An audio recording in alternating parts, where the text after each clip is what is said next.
It was late in 2024. The sitting Vice President Kamala Harris has just entered the race against a former president who's pretty much been running for the presidency nearly a decade. And with just 107 days to go, the nation still ended up with the closest presidential election of the 21st century. And Donald Trump, he hasn't looked this unhinged in years. His eruption on Truth Social wasn't just his usual ranting. This was a new level of whining from a man who has turned self-pity into a political strategy. The trigger? Kamala Harris didn't merely criticize him. She dropped an election bombshell that pierced directly into Trump's thin skin and fragile ego. This meltdown didn't appear out of nowhere. Trump has been humiliated again and again all week, and now he's unraveling, posting unhinged demands for arrests in one message, spiraling into incoherence in the next. But let's rewind to where it all began.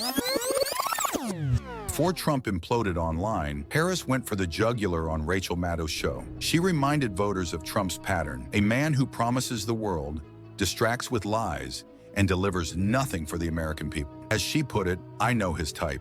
So, I also talked about, the first 2 weeks that I was the top of the ticket, we had no polling. The no polling had been done on me, so it was my gut. Yeah. And so I came up with this speech that actually was about, I was a prosecutor, I dealt with people who engaged in sexual abuse. I was attorney general, I took on people who engaged in fraud, on and on and on.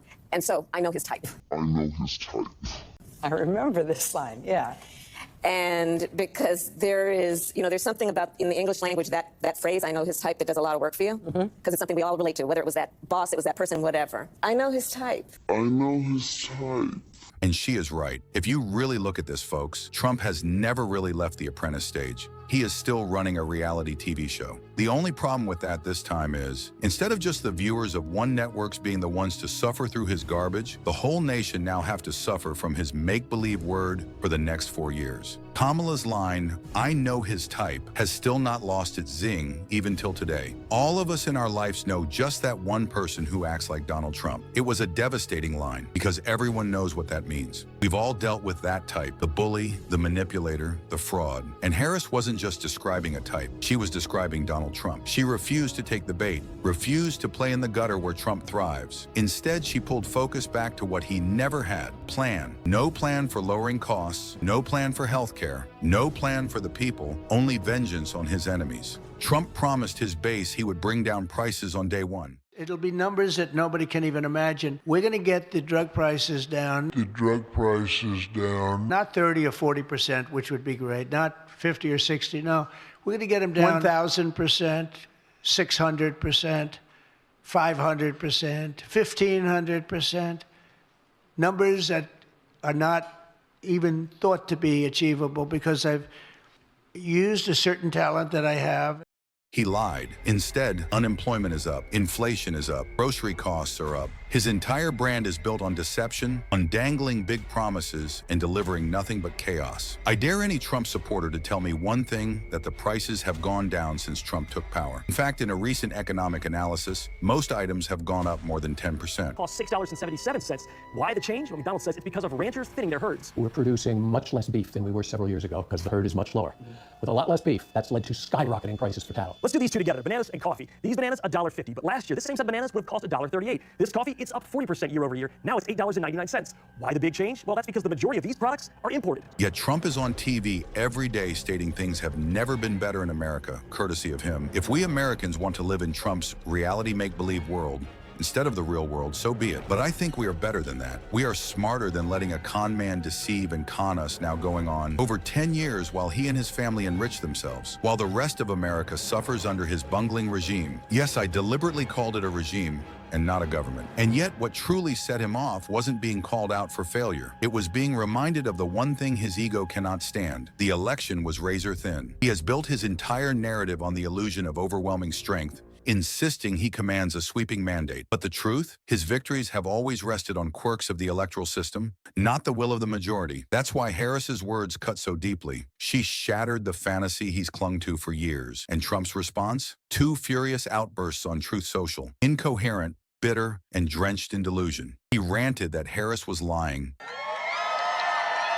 Everything Kamala says is a lie. Everything Kamala says is a lie. She says that I want to take away Medicare and Social Security. That's a lie. You know that because for 4 years I just made it stronger. She says I want to end Obamacare and take away your health care. That's a lie. It's a lie. If we come up with something better, that'll be great. And everybody wants that because Obamacare sort of sucks.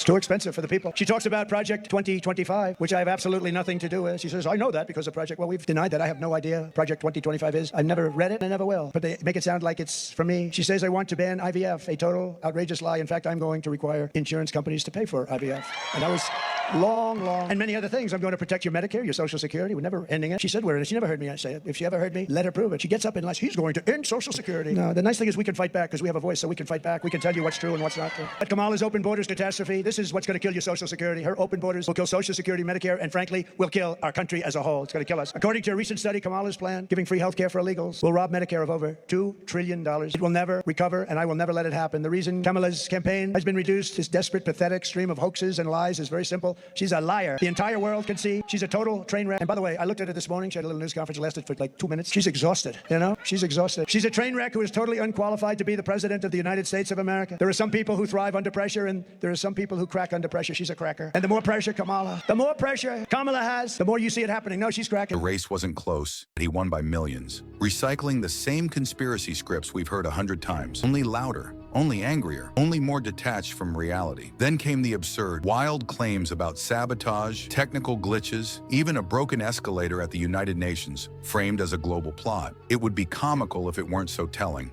A former president so obsessed with personal slights that he invents conspiracies out of inconveniences, while ignoring matters of actual consequence. And that's the irony. Harris didn't have to unleash a sweeping indictment. Just one line, one reminder of reality, was enough to puncture the illusion of dominance he spent years manufacturing. Meanwhile, real scandals barely break through the noise. Cash payoffs, conflicts of interest, corruption running through the system like a live wire. These stories should dominate the headlines. Instead, Trump's tantrums steal the spotlight. This is the pattern. Bluster to cover weakness, outrage to distract from corruption, noise to bury truth. And yet the cracks keep showing. Trump didn't run to govern. He ran to shield himself, enrich his allies, and burn every bridge of accountability. And now, with his popularity slipping, the mask is cracking. So if you're tired of the distractions, stay tuned, because here we'll keep exposing the lies, cutting through the noise, and shining a light on what really matters. Stay loud, keep fighting, and never let them silence you. That's it for tonight's Pushback, folks. If you're still with us, hit subscribe, tap like, and drop a comments to show your support for this Pushback channel. Stay vigilant, keep speaking out, and never ever let them silence you. Hold the line and let us start the pushback.